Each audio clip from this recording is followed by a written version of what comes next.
Good morning. You have reached Allan Pollett and Tovaji at SBW Sales. This is our Fireside podcast, and Allan is going to talk with us today about, first of all, what he does, how he loves life, and we're going to get to know him. So, first things first. Good morning, Allan. How are you today? Good morning. I'm going to have in future episodes better backgrounds and better effects. Okay? We're gonna work on the lighting, but I'm Okay, good. that's fine. Yeah, that's fine. So you and I met a long time ago through a I don't even know Canadian how long. marketing professional group, and we got to meet. And you did a lot of presentations. You did a lot of things about who you are, and apparently there was a big head a bit part of it. So tell us a little bit about that and about you. So yeah, so I believe we met at camp. It sounds weird when you say it that way.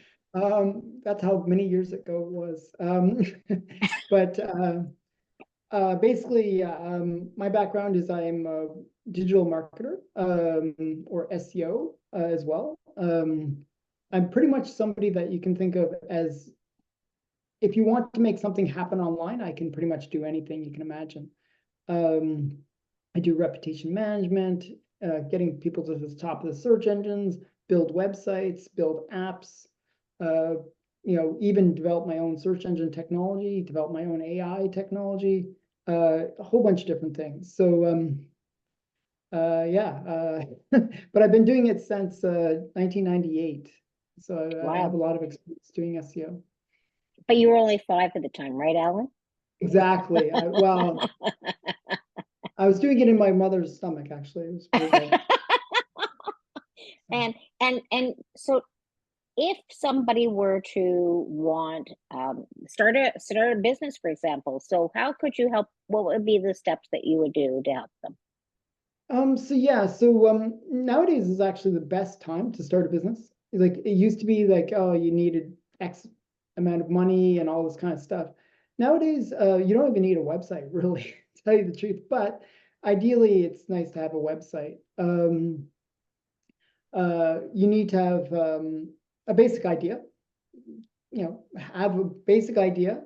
You can actually use SEO to vet that idea, to see if there's actually people interested in that idea, if there's a pre-existing market that you can cater to.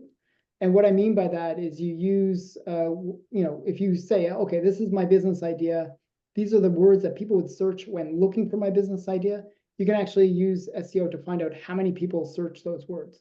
So that tells you how big is that market? Is it even worth doing a business in it? And then within that, you build a website, which you can do in WordPress. You need hosting for that. And then the other things that you can do would be to have social media. So you have your YouTube, Twitter, Facebook, Instagram, TikTok, depending on the age demographic you're going after. And if you have those, I don't say go too many, because often what ends up happening is if you try to do too many things, you end up doing all of them so-so, but not any really well. I'd recommend 2 to 3. Really focus on those and let those be your way of driving traffic to your business.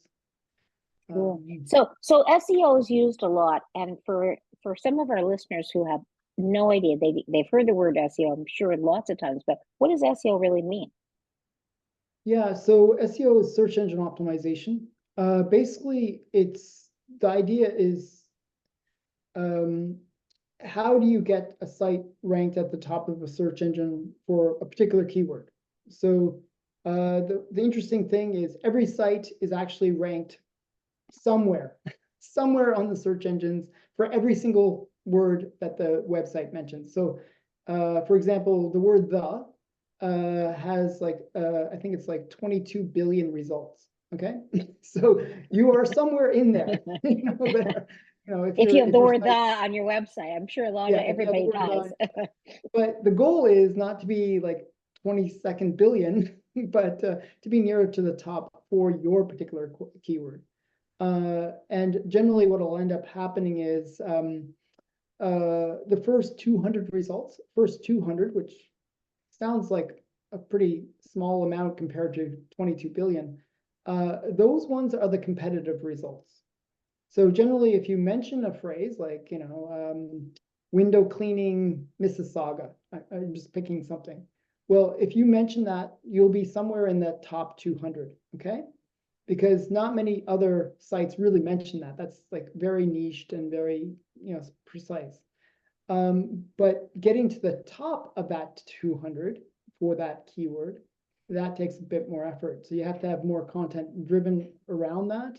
And you have to have the authority of your website. So the authority is established by having links coming from other websites pointing to your website. So the more of that authority, the more your site will rank. So it's a balance of having the right content on the website with the authority. And that's really the two major ranking factors, authority and content. It sounds very simple, but within each of those is a huge amount of like different things that you can do. And that's, the basic elements of SEO. That's like SEO 101 kind of level. So I heard that a lot of people tell me, oh, it's so easy to create your own website. I can do something on a 3-letter word that starts with W. Wix. And I know Wix, and I know it's your absolute worst or hate, the most that you don't like. And tell us why. I mean, not to put down Wix. I'm sure they're a great website builder, but I can't be too down on Wix. Wix is getting better. It's constantly improving. It is a good platform for getting your toes wet. So generally what ends up happening is you can build pretty much, if you have no real design skills, you can build a reasonably nice looking website on Wix. The problem with Wix is it's a little bit heavy on the code side. So generally when you have a tool that is a little bit more user-friendly, where you can slide things around and put things where you want, well, it'll generally create a little bit extra code to do that. So what ends up happening is the pages run a little slower. There's certain issues that you experience with that. Then there's the other problem with Wix is it's not 100% designed for SEO. It is very well designed for design, but it's not well designed for SEO. Most of the stuff that they do are, yeah. let's not put them down anymore. But basically, but there's the point is, good you ones want and bad. Yeah. So the point is, like with any of these sites, you're kind of limited to what the framework of those things are. If it's Foursquare or whatever it is, like or Squarespace, I was thinking. Foursquare, something else. But yeah, it's when you play with the kids and the squares. No, it's actually a social media platform. So there's a bunch of limitations. The one that I recommend is WordPress, only because the amount of freedom that you have is pretty intense. You can get themes that make it look the way you want it to look, but then you also get what's called plugins, which give you functionality. So if you want e-commerce, well, there's a plugin it gives you e-commerce on your now e-commerce site. If you want like social media added, or real estate listings added, or like a shopping, like a catalog, or like a platform on it, whatever you want. There's people that have developed plugins to help you with those things. There's even SEO plugins, and there's some really good ones that help with SEO. So there's plugins that pretty much do like these extra features that are beyond just web development, but give you extra functionality to your website. And WordPress has about 500,000 of those. So if you can think of it, there's probably a plugin for it, basically.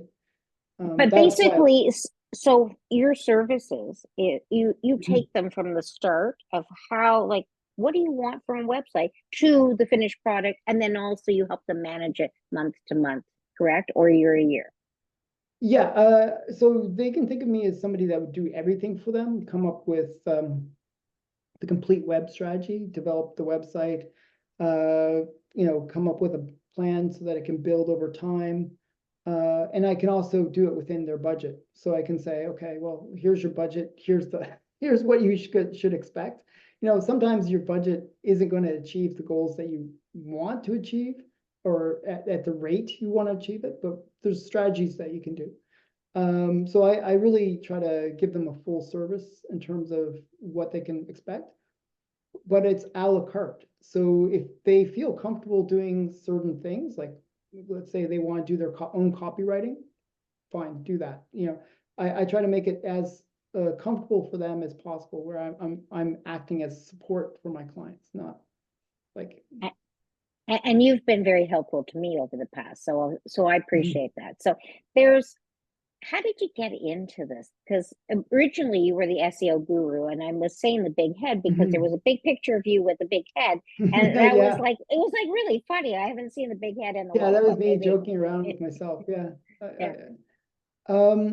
So I actually got into it back in 1998 because I launched my own personal business when I was living in Korea. I thought, I was teaching English, which is a painful gig, just so you know. It's actually quite painful because they work you like a slave. They really work you hard. I was working 60 hours a week, or teaching 60 hours a week, but then there'd be other work on top of that, right? And I thought, I can't do this, or I'm, for the rest of my life, I'll burn myself out.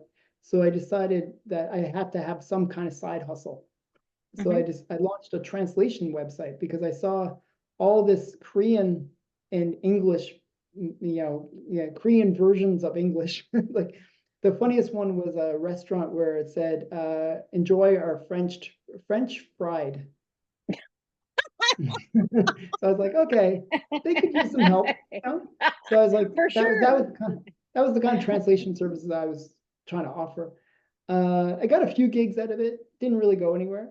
But then, I kind of learned how to get things ranked just because I could naturally see like the algorithms. And then I launched another website after that for artists. And that was really the thing that drove me to get good at SEO. Within 3 months, I went from not knowing anything about art to having one of the top art websites online within a 3-month period. It was mentioned on CNN News, Better Homes and Gardens, all these things, because I was good at SEO. I could make it look like, oh, this is a really big site. It's like at the top of the search engines, so it must be good. It got like a 40-minute spotlight on CNN. Actually, it was pretty crazy.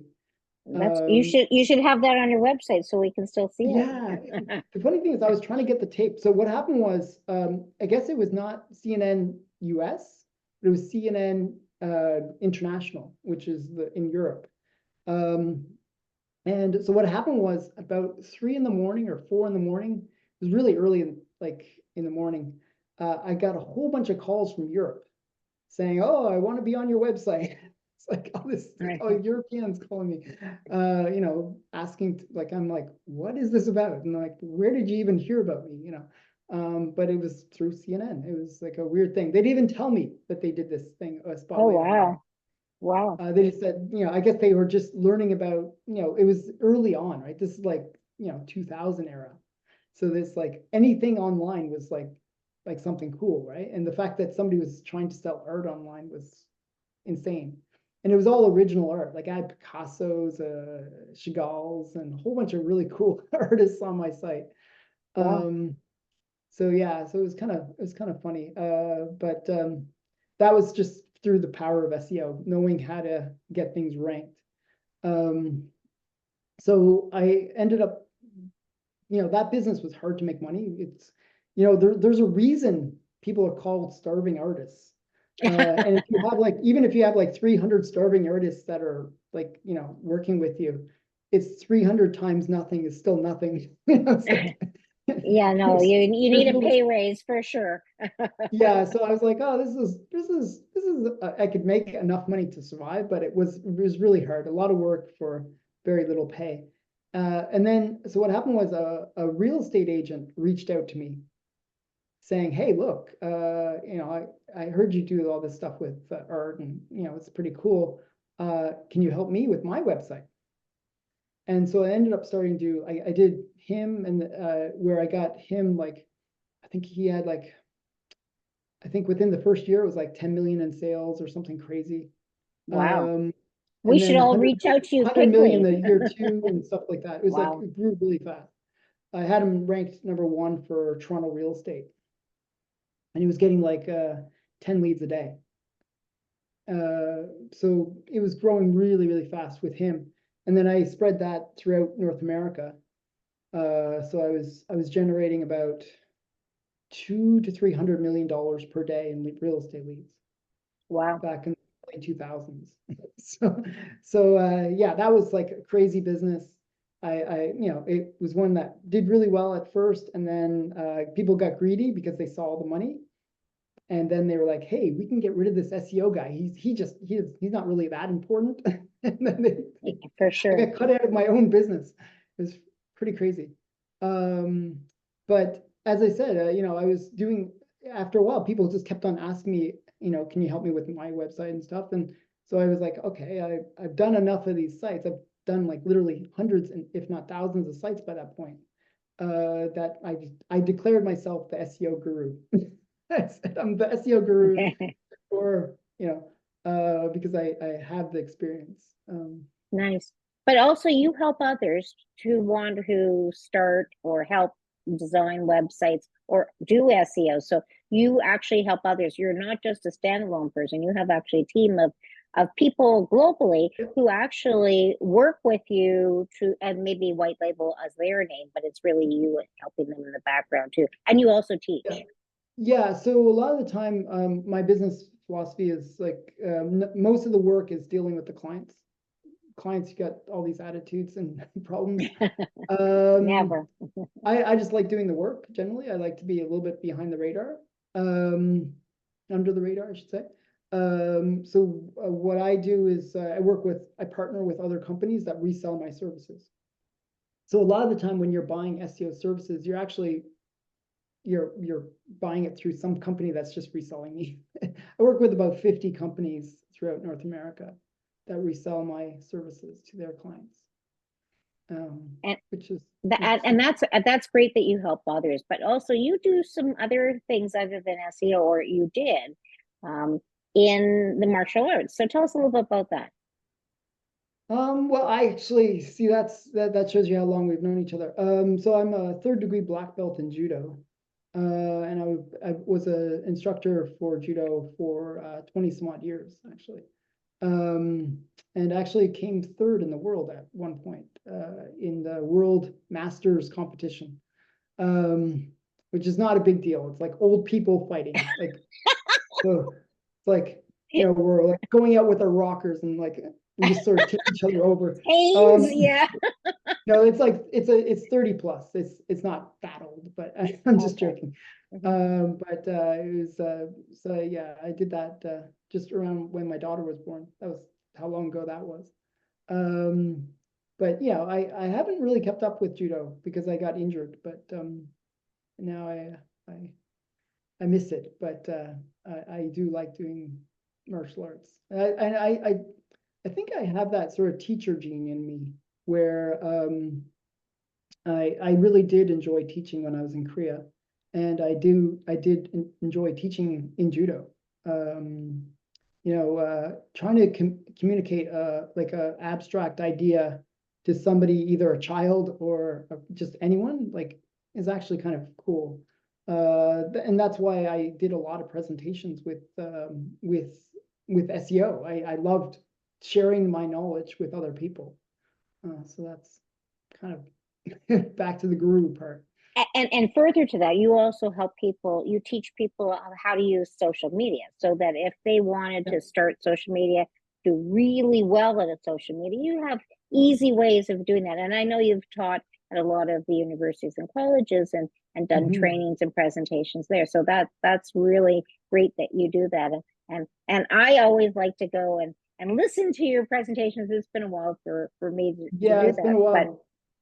But we also created a mastermind group together with business people. So tell us a little bit about how a mastermind and how it worked. Well, actually, it was your idea, so I'm going to give you some credit. I'm going to give you some credit. Okay, So, thank you. so Tova and I have known each other for quite some time. And we were sort of talking about ideas, and that was one of your ideas. And I was like, oh, that's really cool. It's something like I thought, hey, this is something that we could do where we get like our friends that are also business people. Like we're very entrepreneurial. I know you're very entrepreneurial. So and we basically got people together, similar to a BNI in that respect, where you each share, hey, this is what I do, and if you have any leads, there was that element to it, but there was also the strategy element. That's why we called it the mastermind, where people were not just saying, oh, I'm a real estate agent, find me people that need to sell or buy a home. It was more about, let's find strategies to help each other build each other's businesses. And that's really what I liked about it, that we were really strategizing. Did you ever think of this? And using each other's skills to really further each other. That was the difference that the mastermind had compared to some of these other networking groups that I really enjoyed. And we're going to be starting that up again soon, so Yeah. that if you want to reach out to Allan, that he can help you with this. So it's a great tool, it's a great idea, and it was monthly event that we would do. You didn't talk about your wife, where you met her, and you sort of talked about your kids a little bit. So tell us a little bit about family life for you. Family life. So I did the caveman way of meeting my wife. I got a club, knocked here, good tap on the head. That's the only way you can get a woman to marry like an SEO specialist. So I actually met her at a bar. It was really funny. So she was studying English in Canada, and I was with a Chinese friend, and I was like, oh, I always liked Asian girls. It's a weird thing. I don't know. So I was like, hey, we can go over and meet those girls. But I'm like, they don't really look Chinese, or they don't look Japanese. They look kind of Korean, like which is weird. In my small town that I was from, is pretty much most Asian girls were Chinese to but I could recognize the different Asian groups. I had pretty good sense. So we went over to them and said, hey, would you like to dance? And my future wife, said, sure. Which was pretty cool. And I asked her where she's from. And at the time, this was in Halifax. And she goes, Halifax. How to say the word Halifax. So I was like, I don't really think you're from Halifax. Just some reason. But somehow we communicated with each other. Early on, her English was very weak, but within like she was really smart. So she learned English within like 6 to 8 months. She was like pretty much fluent. She was supposed to be taking English classes, but she just hung out with me, and that was actually a better English lesson. So she learned very quickly. And yeah, then she had to finish her university. So I went back to Korea with her. I was like, why not? Let's go on an adventure. So I spent 3 years in Korea teaching English in Yuchiwon, which is translated to kindergarten. Wow. So she didn't want me to teach adults because she didn't want me to get stolen by some other woman. So he's safe with the kids. Like just the kids were like torture me every day. It was fun. So yeah, so that was that experience. But yeah, we have 2 kids. My daughter is now in university, which is insane. Like that wow. that Wow, I I'm so remember when young. she was so I don't get how little that when I works. first met her. So I yeah. know she's in university now. She's going actually into her 2nd year. My son, Wow. he's in high school, and they're okay. They're their own individuals. I I think every so often they worry that they're going to turn out like us. So You don't want to be like your parents. Never, ever, ever. yeah, and then I think eventually you realize that we're basically our parents in the end. But Exactly the same. Yes, for sure. yeah, So, but so what do you do for hobbies now? Like other than work, and playing with the kids and You know, although you can't play with them the same way like you probably do, you know, and your wife. What do you do for like My stay hobbies. cool? Yeah, for fun. I'm a big uh comic collector. I'm a like I'm an expert on comics, believe it or not. I've been collecting comics since I was a kid. And so I pretty much have any of the major comics.